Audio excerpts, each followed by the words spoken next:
not only are you a Canadian entrepreneur, but who's had success in life, but also because you are a person with lived experience. And, it's been quite a journey for you. Your book is really good, and I would recommend to people that they ingest that. But, I'd like to start by sort of having a talk about your journey to where you are now, and what what the challenges were for you, because you weren't diagnosed at all until much later, right, in life. Mm-hmm, mm-hmm. That's So right. what was that like, and what were some of the obstacles and challenges that you faced? Yeah, so the interesting thing is the title of my book actually is a very accurate description of how I felt all my life. My book is called Misfit, and I've always felt like the misfit because there was no diagnosis. I grew up as a kid at a time that nobody would even think that a quirky behaving kid with a strange mind, with some extraordinary skills in some areas and some social handicaps in other areas would be on the spectrum. There was no such thing as even discussion of a spectrum. And so I just grew up as the weird kid, and then I was the weird adolescent, and then I was the weird adult. And I was always the misfit, right? I was always the guy that was different enough to feel insecure about his differences, but not an outstanding, not outstandingly different in the way that I would feel like a star. So it kind of always felt like more of a deficit than a surplus in some respects. The diagnosis came in very, very gradual increments through my life. I have a younger brother who is deeper in the spectrum. And so, once it was obvious to a bunch of us that my brother is autistic, that the reason my brother is different is because he's on the autistic spectrum, then gradually I started to think that maybe I've got a similar sort of condition. Then, much later in life, a friend who happens to be a psychologist informally diagnosed me. In fact, I remember his line. He said, there's no chance that you're not on the spectrum. But still, that wasn't a formal diagnosis. And believe it or not, the only time I got a formal diagnosis was only a few years ago when my book was coming out. And the publisher said, look, it's a book about being different. It's a book about being autistic. There's so many references to your autism in the book. There's no way we're going to publish this thing without first having confirmed your condition. So the publisher actually encouraged me to go to one of these adult diagnosis centers and get the formal diagnosis. I was 53 or 54 years old by the time that came through. I should tell you that being diagnosed this late in life, after having essentially survived all these years of a life and a career of being so incredibly different than everybody else, felt like a massive relief. And it actually kind of encouraged me to start advocating in favor of labels. I believe that labels are liberating, having been through the journey myself.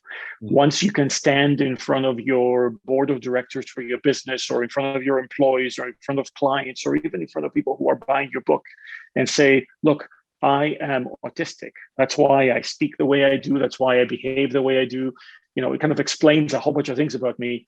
It is so liberating to be able to say that, as opposed to having people scratching their heads and saying, why is he so different? So along the way, though, not having that understanding and being an entrepreneur, which requires all kinds of things that typically would not be something you would expect a person with autism to do. Selling yourself, lots of putting yourself in front of people, lots of there's sort of and I'm trying to get at stereotypes here. Like there's a lot of things that are challenges that come with being an entrepreneur and a successful business person that you wouldn't expect someone classically who's on the spectrum. But we know that's the problem with the definition of the spectrum as it is. Yeah.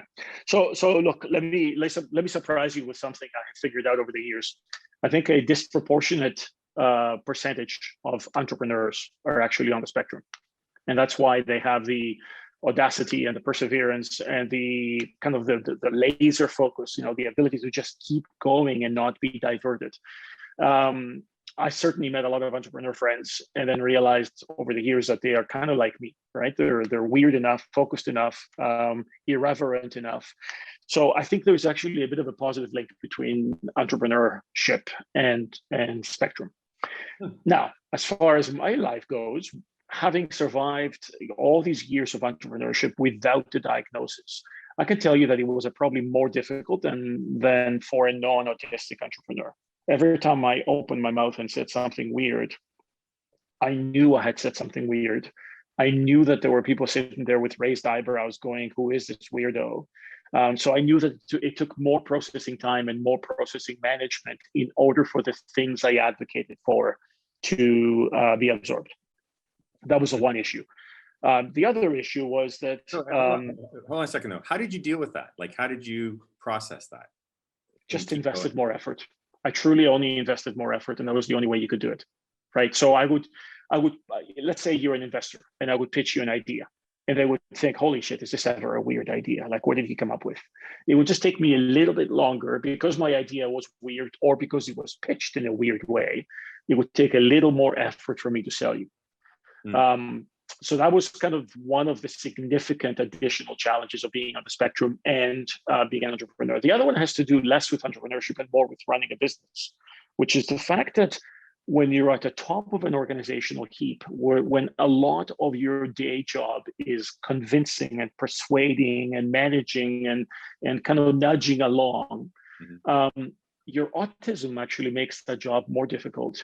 Because as I'm sure you know, people like me have a difficult time cushioning our comments, hiding our feelings, faking our reactions, right? Like all of this stuff that a non-spectrum person can manage fairly well, we have much more of a difficult time managing. And I'm sure even speaking to you right now, I'm even being more blunt than others you may interview who are not on the spectrum.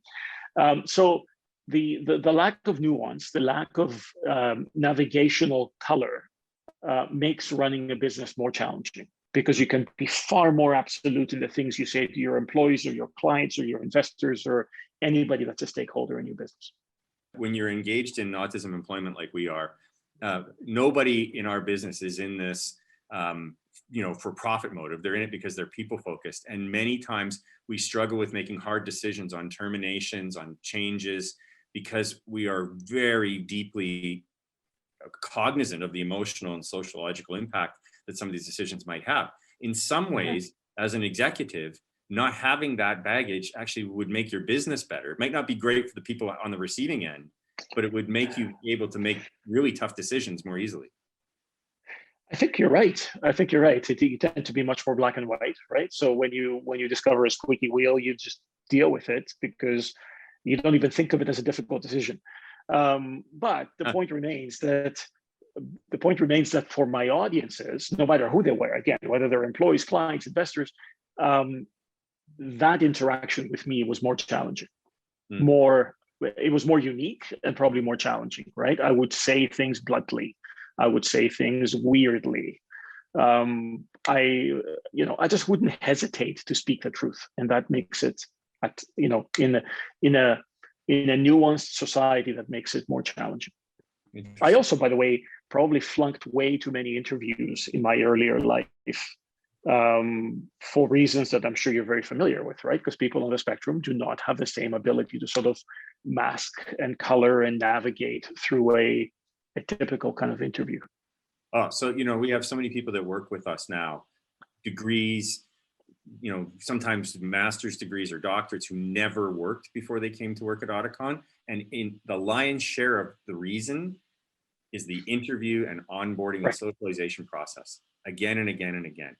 And, maybe this goes back to your point about labels, because we go in now. I mean, you're very brave people if you work with us, because you're telling the world you have autism. And we go into the client, with our consultants, and we say, here's this person, this is what you need to know about them. And we literally unpack all the things that they need to know, because we've taken the time to figure that out. Don't expect him to look you in the eye. Don't expect her to come to social things afterwards. If you're going to make change, this is the way to communicate it. Like the things that that kind of pave the way for success. But that interview process is really the biggest hurdle that our colleagues have had before coming to work with us. And it's maybe the biggest thing that we do for them is to provide them that opportunity, because they don't really need help. They just need a chance. Yeah.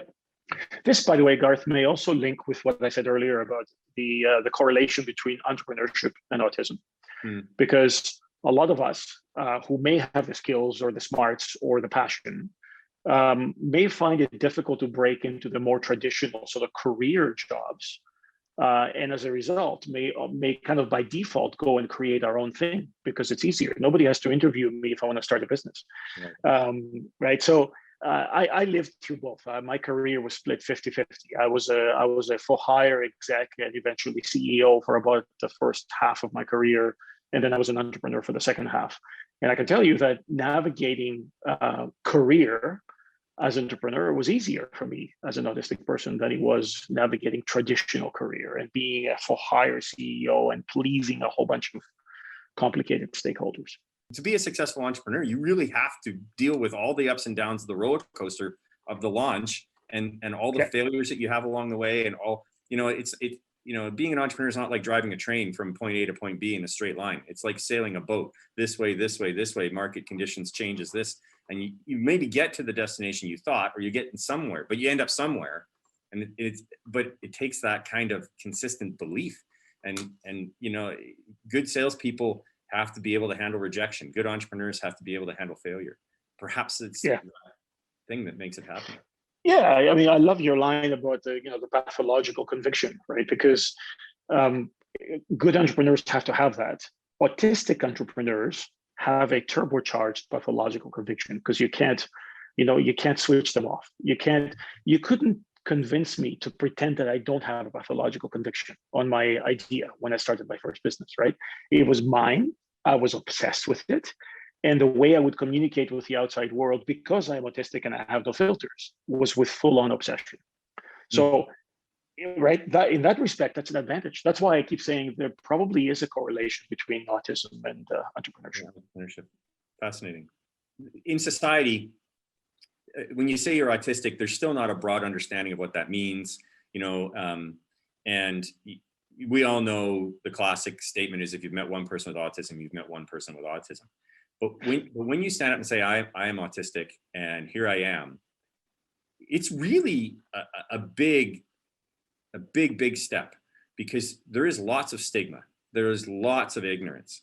And, in some ways, like with my son who's on the spectrum, he's completely, he doesn't get it. He doesn't know, he doesn't sense it. He doesn't read it in the room. He doesn't care, but it's still there and it still caps his ability in life to grow.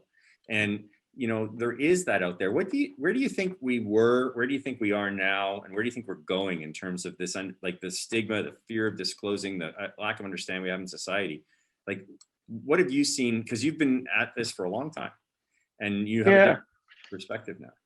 Absolutely. So I think your last statement about your son was a bit of a dating statement. You're dating yourself and you're dating me because at the time when you and I were growing up, that stigma would truly be very limiting, right? If I had come out as a 20-year-old a generation ago and declared at the very start of my career that I'm autistic, it would have been like sticking myself in a box and it would have just closed a whole bunch of doors for me.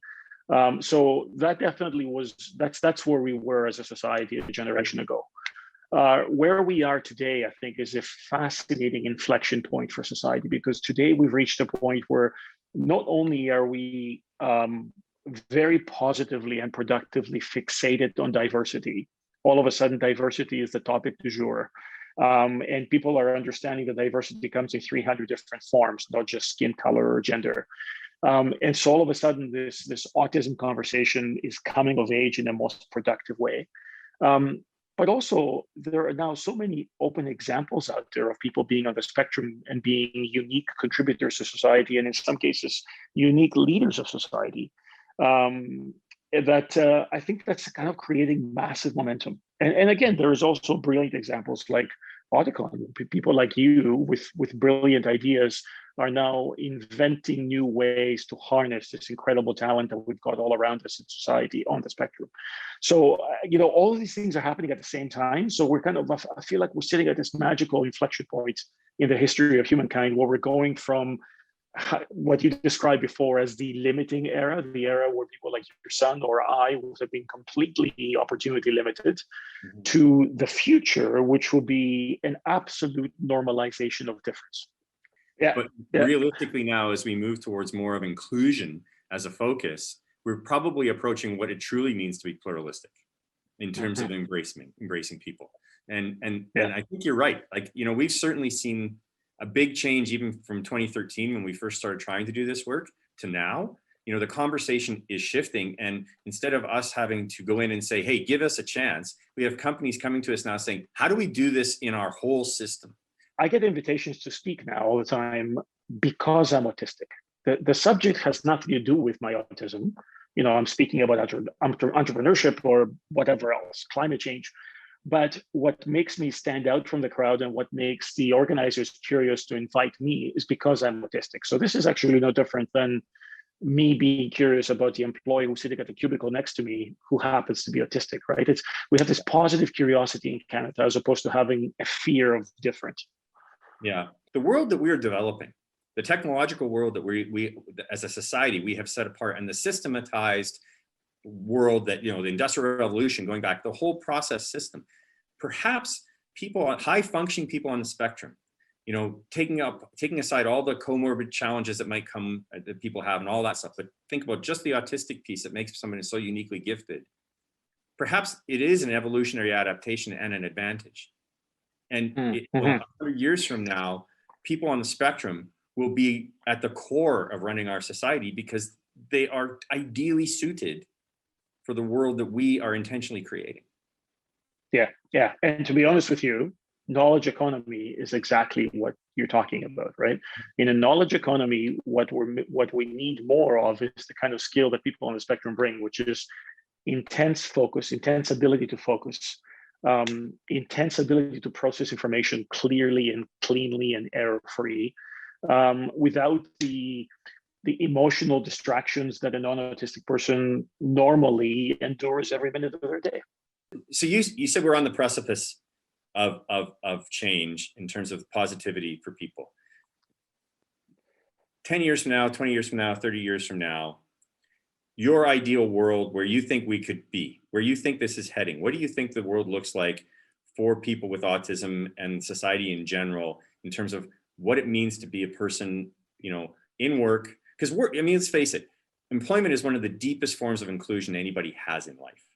It's where we derive meaning. It's where we have most of our social relationships on a day-to-day basis, you know, before we had to work from home. But, you know, what do you think this looks like in the positive trend that you're seeing?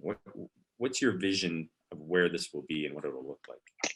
Well, first, let me just adjust something you just said. I don't know if I would call it employment anymore. I would call it work, in the sense that, you know, you may contribute incredible amounts of value to society and incredible amounts of value to your bank account without ever being an employee. Right. That's kind of what we're. That's completely correct. Yeah. So work, right? So I think what we're headed towards is that work will be valued much more precisely and much more uniquely.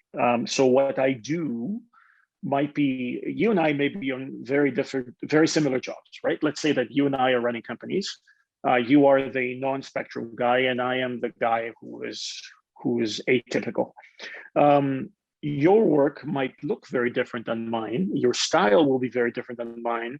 But as long as we both steer our organizations to some form of success, our work will be valued completely independently of how we got there. Of, you know, I may, in a traditional society form, I may piss off more people than you. I may startle more people than you. But if I can succeed in getting to a similarly effective destination as you, that's all that's going to matter. So we're going to manage by results as opposed to managing by process and by style. So I think that's kind of the nirvana for a neurodiverse people and for harnessing that kind of talent.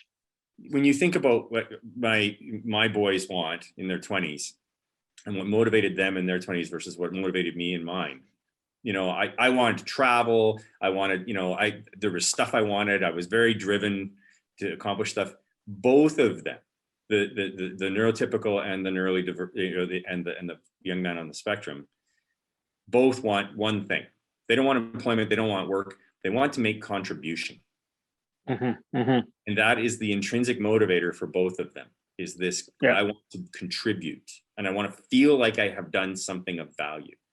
And Therefore, people talk all the time about managing millennials and the next generations and all that, and how difficult it is. It's because you're not giving them the right incentives, and you're not talking to them in a language they understand, which is the same challenge we have onboarding on people with autism into the workforce. They want the same things. They want good things. They want to be.